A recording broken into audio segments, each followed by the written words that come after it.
Olá, somos o grupo 10 e nós vamos falar sobre a detecção, diagnóstico molecular e mapeamento de agentes infecciosos por PCR e Real-Time PCR.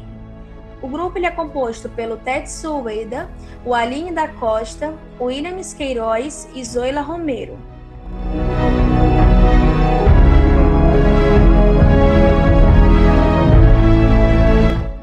Com a crescente manifestação de doenças infecciosas, a detecção e diagnóstico de forma rápida e sensível tornou-se imprescindível na pesquisa médica.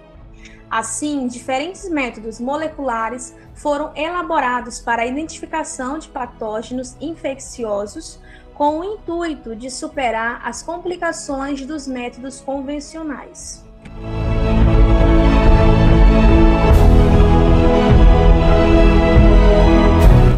A PCR, no caso a reação da polimerase em cadeia, ela é uma técnica de amplificação muito sensível, a qual pode identificar uma única molécula de DNA em uma amostra ou um fragmento, contando que no mesmo alvo esteja presente. No decorrer da PCR, um específico segmento de DNA pode ser amplificado por meio de ciclos sucessivos. Nós também vamos ter a PCR convencional, que ela é fundamentada em ciclos que reiniciam na forma de 3 etapas, que decorrem em várias temperaturas de incubação, em um mesmo tubo, na presença de reagentes termoestáveis e específicas sequências de DNA a serem amplificadas. Os reagentes são 2 primers, produzidos para serem complementares às sequências do DNA-alvo. Grande quantidade dos 4 desoxirribonucleotídeos trifosfatados, enzimas termoestáveis, que é a TAC DNA polimerase, isolada da bactéria termofílica, termos aquáticos e tampão.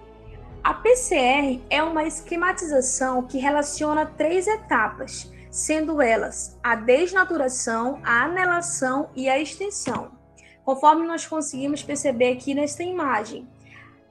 Na desnaturação, a fita dupla do DNA-alvo ela é desnaturada por meio do aumento da temperatura, com o intuito aí de romper as ligações de hidrogênio que mantêm essas fitas unidas.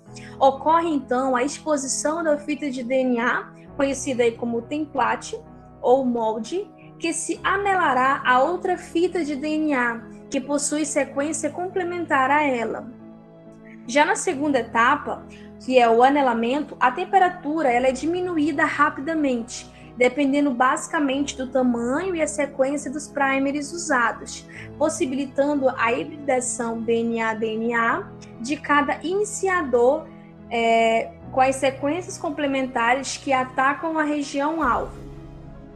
E na terceira etapa, que é a etapa de extensão, a temperatura ela é novamente aumentada com a finalidade de que a enzima DNA polimerase possa fazer a extensão no sentido 5', 3' com uma velocidade aproximadamente de 24 nucleotídeos por segundo, repetindo esse ciclo por mais algumas dezenas de vezes, considerando ainda que ao passo que esses ciclos deles vão reiniciando, os primers eles são consumidos e a quantidade de fitas de DNA novas, elas vão crescendo. Então, conforme a gente consegue perceber aqui na nossa imagem, a gente tem aí uma região do DNA onde ele vai ser amplificado. Então, no primeiro ciclo, a gente tem a formação aí de 2 moléculas de DNA de fita dupla.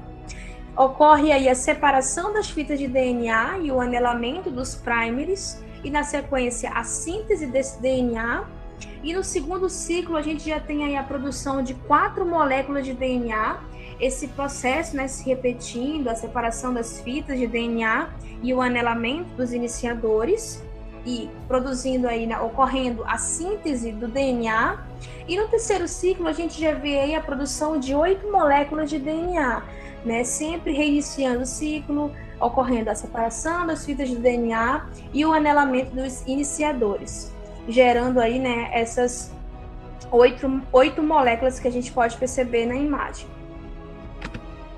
Nós também precisamos ressaltar o PCR multiplex, no qual são amplificados 2 ou mais segmentos variados de DNA em uma única reação, usando mais de um conjunto de pares de iniciadores.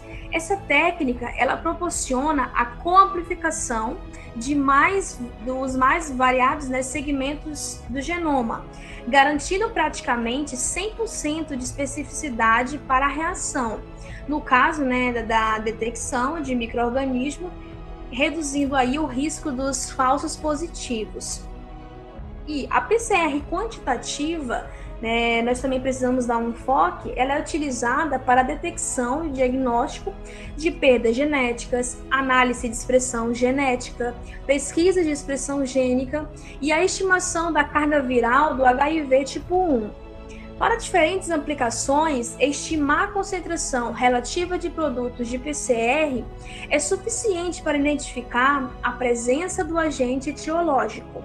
Porém, a quantificação total das moléculas de RNA tem apresentado maior grau de dificuldade quando a gente compara com as de DNA, devido aí à dificuldade, né, que a gente tem de gerar controles precisos. Então, cumpre ainda ressaltar que a variabilidade do número de alvos iniciais e a presença de diferentes inibidores podem, né, entretanto, afetar adversamente a cinética e a eficiência da PCR.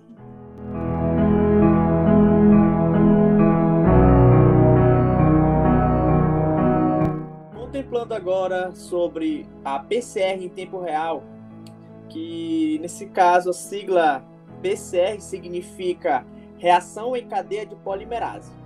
Bom, a reação de amplificação em tempo real, que é uma variante da reação de PCR convencional, representa grande avanço dos métodos moleculares de auxílio diagnóstico, particularmente por facilitar as tarefas de quantificação da expressão gênica em determinado tecido ou amostra biológica. No princípio do desenvolvimento foi incluído um corante intercalante, que seria o brometo de etílio, específico para DNA dupla fita na PCR, para monitorar as mudanças na fluorescência ao final de cada ciclo, usando uma câmara digital e um fluorômetro ligados ao tubo de reação. A técnica foi modificada para usar o Cy-B-Ry-Green-1, um corante com propriedades similares, ou seja, um agente que emite luz em DNA de fita dupla. Nesse sentido, o uso desse método de detecção tem sido bastante empregado em ensaios de PCR quantitativa em tempo real, com a vantagem de ser mais barato em relação à construção de sondas marcadas. Porém, os primers específicos utilizados na reação de PCR devem ser desenhados cuidadosamente para evitar a amplificação de produtos inespecíficos e formação de dímeros, uma vez que esse corante se liga a qualquer DNA dupla fita. O monitoramento em tempo real elimina a necessidade da detecção dos produtos amplificados por eletroforese e simplifica a PCR quantitativa pela possibilidade de identificação do ciclo no qual a amplificação inicia. A PCR quantitativa em tempo real pode ser usada também para quantificar a expressão de RNAs mensageiros em baixos níveis, permitindo a detecção direta dos produtos da PCR durante a fase exponencial da reação, combinando amplificação e detecção em um só passo, ou seja, de uma só maneira. A PCR em tempo real também engloba o princípio da técnica que se baseia na atividade exonuclease no sentido 5' 3' da enzima TAC-DNA polimerase. Aqui na imagem nós podemos observar como que ocorre essa técnica. Ela inicia com a desnaturação, que seria a separação da dupla fita de DNA com o rompimento das pontes de hidrogênio. Depois disso, ocorre o anelamento em uma temperatura de 50 a 65 graus Celsius, que seria quando os primes anelam-se as fitas de DNA. E, por fim, em uma temperatura de 72 graus, mais ou menos, a gente tem a extensão, que seria quando a TAC polimerase começa a sintetizar as novas fitas de DNA, no sentido 5', 3'. Agora, paralelamente a isso, podemos também falar sobre as aplicações ao diagnóstico em relação à PCR. A evolução na área da biologia molecular modificou e aperfeiçoou o diagnóstico de uma forma geral, e ainda é um processo que está em andamento. As técnicas rotineiramente utilizadas no diagnóstico de diversas doenças possuem limitações. Por exemplo, a detecção de anticorpos específicos é pouco específica. Não permite uma diferenciação entre infecções prévias e recém-adquiridas, dificultando o monitoramento da cura e tratamento eficaz. Foi na última década que as técnicas de clonagem, de produção in vitro de DNA, a reação em cadeia de polimerase e de sequenciamento de material genético ficaram mais acessíveis e eficientes. Além de rápida, a PCR representa a vantagem de requerer quantidades muito pequenas de DNA. Teoricamente, a técnica pode ser eficaz até se realizada a partir de uma molécula de DNA proveniente de uma única célula, o que traz grandes vantagens no diagnóstico de várias doenças, como as neoplasias residuais mínimas e outros processos. Nesse contexto, a PCR também possibilita a amplificação de regiões do genoma, a partir de mínimas quantidades de DNA, mesmo que degradado. Em vista disso, torna-se uma metodologia de escolha para a utilização em tecido fixado em formalina e incluído em blocos de parafina, além de outros materiais de arquivo e de fontes escassas de DNA, ampliando, dessa maneira, as possibilidades de utilização da técnica. Aqui, a gente pode ver algumas aplicações da PCR além dos diagnósticos de doenças, que seriam a identificação do genoma, indicação de que alimentos nós podemos consumir, por exemplo. Também podemos citar o auxílio na modificação genética de produtos agrícolas, a obtenção de transgênicos, a identificação da autenticidade de um alimento e de organismos geneticamente modificados. Também podemos incluir a análise forense para identificar criminosos ou teste de paternidade pelo perfil de DNA. Também podemos citar estudos filogenéticos para se entender a evolução em relações entre os organismos. Ela também engloba exames de pré-natal, detecção de micro-organismos no ambiente e o diagnóstico de doenças.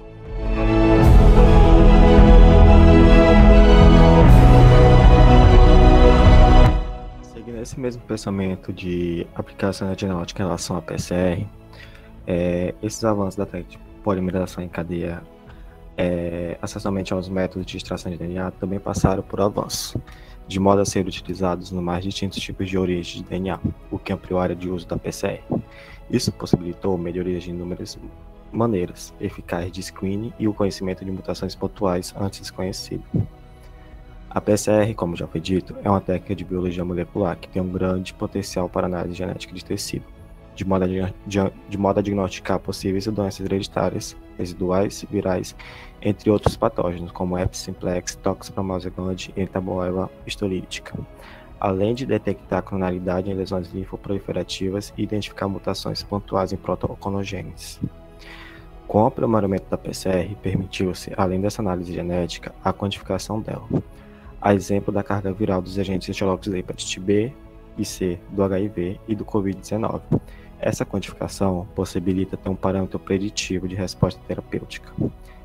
Epidemiologicamente falando, exames moleculares populacionais são de grande importância para a micologia molecular. Por exemplo, dos números de agentes etiológicos que causam gastroenterite, debilitante em pacientes imunossuprimidos, ocasionados por micobactérias, parasitas e vírus. Dessa forma, habitualmente, são utilizados diferentes métodos de detecção para cada grupo de patógeno, necessitando de métodos, ferramentas e insumos especiais. Assim, as técnicas moleculares foram e são estudadas para serem usadas na análise de indivíduos em uma população. Voltando ao exemplo da gastroenterite, os ácidos nucleicos extraídos de fezes de pacientes com essa doença podem ser identificados a partir de teste específico, de modo a fazer com que um simples teste possa identificar o agente etiológico da doença, entre outras inúmeras possibilidades. Nesse sentido, tem-se a PCR multiplex, que usa vários primes dentro de um único tubo de reação, para ampliar os fragmentos de DNA ou RNA de diferentes alvos. E em seguida, diversos patógenos podem ser analisados com variedade de primes e detectados por sequenciamento dos ácidos nucleicos ou por análise de sondas. Esses primes são escolhidos com base na comparação de sequência de ácido nucleico, para incluir agentes patogênicos e também excluir possíveis contaminantes. Por exemplo, vários primes de PCR e análise de sequência vêm sendo usados para detectar patologias ocasionadas pela família Rickettsia. Essa técnica é bastante útil em situações em que o diagnóstico pode ser limitado a um grupo particular de organismos. Com a atualidade do assunto, a atual pandemia, como vemos, a síndrome respiratória aguda por coronavírus foi relatada pela primeira vez em janeiro de 2020, após o paciente ser internado em dezembro de 2019. O novo coronavírus, que pertence à família Coronaviridae, tem um ácido ribonucleico como material genético. Dessa forma, o diagnóstico etiológico da SARS-CoV-2 é atualmente realizado através da técnica de reação em cadeia por polimerase, PCR, para a detecção do RNA viral na amostra, com um exame de swab. A evolução da técnica de PCR propiciou a redução no tempo de execução do exame e quantificação. A reação em cadeia da polimerase em tempo real utiliza primers com alvo para a região UPE e ORF1A do genoma do coronavírus. Assim, com as diversas técnicas de PCR, é possível detectar e mapear diversos agentes infecciosos e doenças hereditárias, tais como a esquistossomose com agente etiológico, a esquistossoma maçone, a peste bubônica com Yersinia pestis, a herpes com herpes simplex, amebis, gonorreia, dengue e toxoplasmose. Além disso, era possível também detectar as doenças genéticas, como já foi dito, como a imunogranulopatias variantes, imunodeficiência combinada grave, trombofilia, fibrose cística, entre outras. Esses são só apenas alguns exemplos que o PCR pode identificar. Dessa forma, a PCR é um dos métodos moleculares bastante importante na identificação específica de agentes infecciosos, ao nível de ácido nucleico, o que representa um grande passo no diagnóstico de doenças, de modo a contribuir para a epidemiologia, prevenção e tratamento de doenças.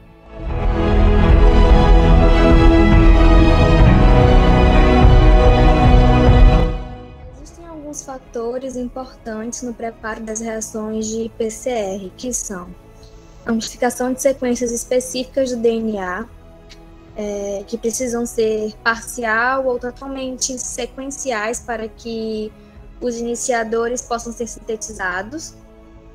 Também precisa haver o ajuste das condições ideais de concentração dos componentes da reação e a fonte do DNA extraído. Sobre as limitações e problemas no uso da PCR, um dos fatores é a sua sensibilidade, que permite a produção de milhões de cópias de DNA a partir de uma única molécula-alvo.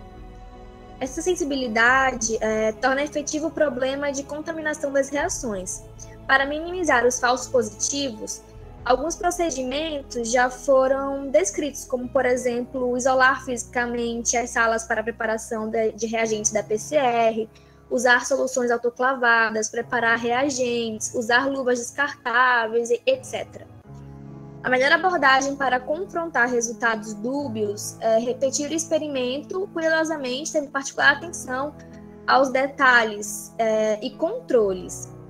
Essa atenção é tida a partir de alguns fatores, como separar em múltiplas alicotas as amostras biológicas coletadas ao mesmo tempo, possibilitando assim que as extrações de DNA e experimentos com PCR possam ser realizados posteriormente para verificar e validar os resultados iniciais. Os dados eles devem ser descartados caso resultados inconsistentes, positivos e negativos da PCR ocorram. E existem 3 fontes importantes de DNA contaminante. A contaminação com amplifões do ambiente, a contaminação cruzada entre materiais de múltiplas fontes e a contaminação por plasmídio contaminante de um clone recombinante. E dessas 3, a contaminação do ambiente é considerada a principal fonte de contaminação, por causa da relativa abundância de sequência alvo amplificada. Para isso, a luz ultravioleta ela pode reduzir o risco de contaminação de superfícies de trabalho e reagentes. E a contaminação cruzada entre amostras ela é mais fácil de ser diagnosticada. Então, quando houverem resultados suspeitos, eles devem ser repetidos com extração de DNA e PCRs independentes para que seja analisado de novo as amostras em questão. Outro fator de importância é a sequência e o comprimento dos iniciadores para uma amplificação bem-sucedida. O desenvolvimento de iniciadores pode ser bastante melhorado pela adoção de alguns cuidados básicos, como, por exemplo, evitar a complementaridade interna e a complementaridade de um iniciador em relação ao outro. Uma alta concentração de iniciadores aumenta a probabilidade de anelamento, mas, em contrapartida, a falta desse componente interfere na amplificação. A especificidade da amplificação depende principalmente das condições empregadas na etapa de anelamento. E como essa etapa ela envolve hibridação de oligonucleotídeos, a otimização dessa temperatura representa um fator essencial. Então, a partir disso, a temperatura ótima de anelamento ela se encontra em um ponto intermediário, onde há maximização de especificidade e rendimento. E quanto aos aspectos teóricos quantitativos da PCR, o produto de amplificação de cada ciclo serve de molde para os ciclos subsequentes. Um dos fatores que determina a confiabilidade da PCR é a eficiência de amplificação, que pode ser influenciada por alguns fatores, tais como a concentração de DNA polimerase, estrutura secundária, sequência e composição dos iniciadores e presença de inibidores da DNA polimerase. A cinética do produto da amplificação ela ocorre nos primeiros ciclos, quando os amplicões eles têm tamanhos variados e a produção ela é linear. Depois, nos ciclos que se seguem, o aumento da velocidade da reação cai, gerando um efeito de saturação, representado graficamente como um platô, né? Aquela serrinha toda igual. Outro fator é o tempo de meia-vida da enzima TAC polimerase, que é de 30 minutos e 95 graus. Entretanto, é possível reduzir essa temperatura de ação após os 10 primeiros ciclos de amplificação. Nessas condições, quando a temperatura ela é reduzida a 88 graus Celsius, não haverá muita diminuição na atividade da enzima, mesmo que ocorra mais de 40 ciclos da PCR.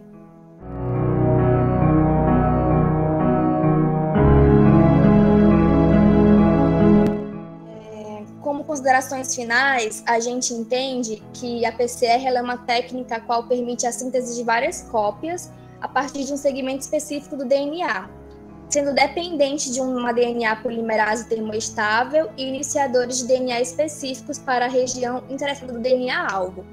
Também é muito importante ressaltar a importância do DNA real-time para a detecção e diagnóstico, uma vez que esse mecanismo ele é usado para verificar o desenvolvimento de uma reação da PCR em tempo real. E a quantidade do material genético do agente infeccioso analisado é uma das relevantes vantagens da PCR real-time.